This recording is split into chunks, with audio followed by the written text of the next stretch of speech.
All right. And you mentioned something very important, Yeah. and to me especially, and in the most recent coaching sessions that I gave, is that I also ask the question, where do I position myself with this? Yes. It's the importance of positioning oneself within a particular context. It can be as simple as how do I feel about this person, how this person is treating me or behaving with me. But it can be also on a bigger topic like abortion, as you said. How do you balance between, obviously because you're the face of the program, how do you balance between you and your personal opinion with that? I mean, do you bring yourself to to the Yes, program? I bring myself to the table. I bring myself in the program. I am, and that at times is a bit of a discomfort for people, because especially when it comes to delicate subjects, like, for example, positioning on debates around abortion, Yeah. around euthanasia, around cannabis, and this argument of harm reduction, political issues of all sorts. I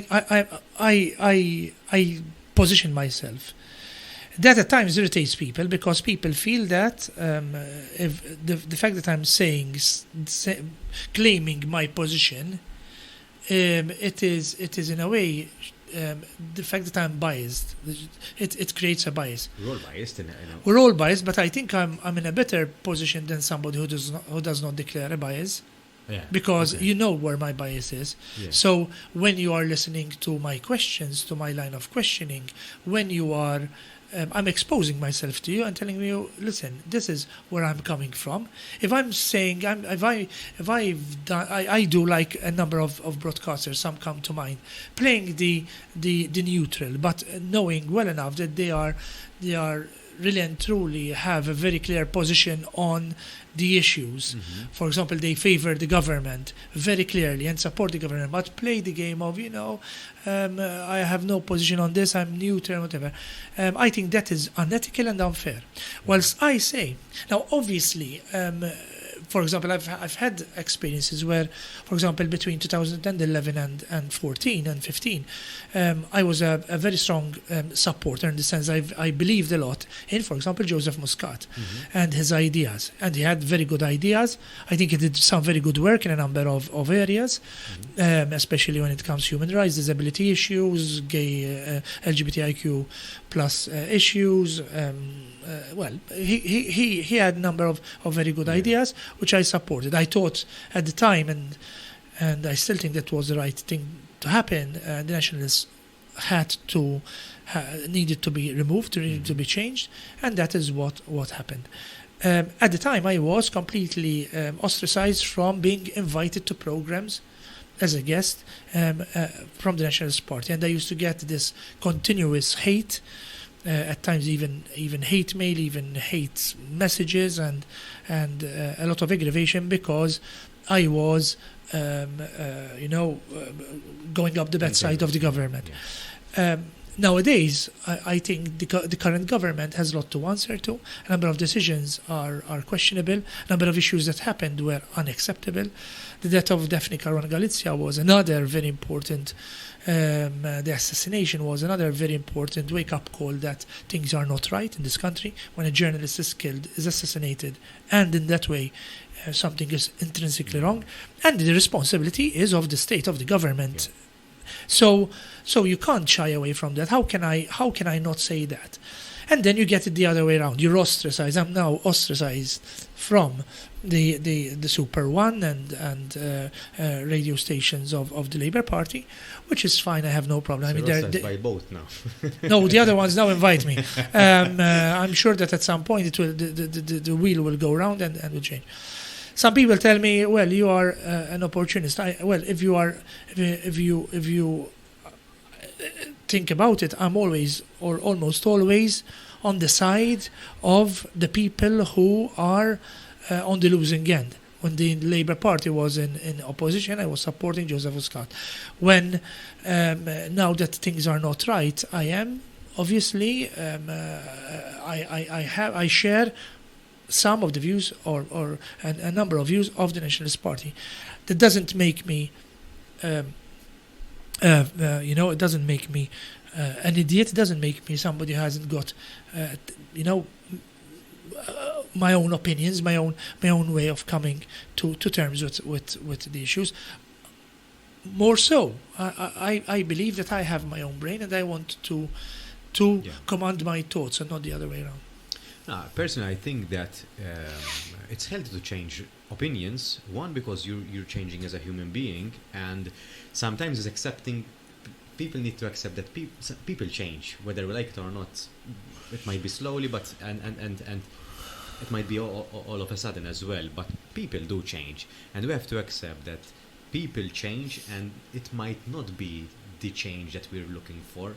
So, for example, if you were in favor of a particular party and your opinion changed over time, some people might not like that you changed your opinion. Yes. But you changed your opinion because you now know more than you used to 5 years ago. Well, I think there are two things that come to mind. First of all, I think people through social media find it comfortable to attack at any chance and opportunity they have.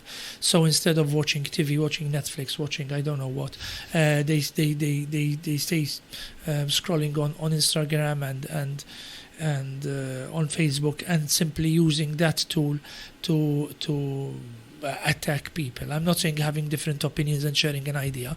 I'm saying people are actually interested in attacking for the sake of aggravating other people, which is very unfortunate, because I don't like that. I've never liked that, and I still don't like it. The idea of having a thick skin does not work for me.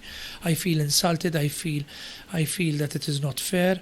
Nihu Ali, as they say in Maltese, when people attack me, not to attack my arguments. Let's say I am saying, listen, I don't agree that young people under the age of 14 go to prison, for example. I'm okay that you come up with your argument and say, listen, I think there are some young people, who there's no other solution other than putting them into prison, for example. And we have an argument, we have a debate, and we end up, you keep your own opinions, I keep mine. There's no but that you insult me, and you call me words, and you try to cancel me, which is happening all the time, that I have a problem with. So that's the first sort of thing which comes to mind. The second is that I don't really change a party. I know I don't change my ideas. Yeah. So it's not a question of party. I've voted for all parties, for all the three main parties. So it isn't a question of, it is a question of which party represents mostly what I believe in. Yeah.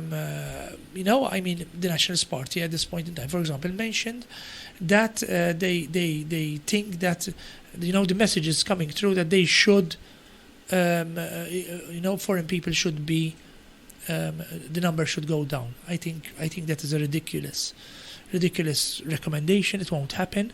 It will not happen, because the economy how it is and how we have designed our communities, there is no way. Getting it more organized, having better pay, protecting the workers, organizing more the communities, more integration programs, improving language and conversation and communication. Of course, that is the way to go. But telling us that the population has gone up by 25%. Now what happens? What are you going to do? You're going to put it down back to 25%?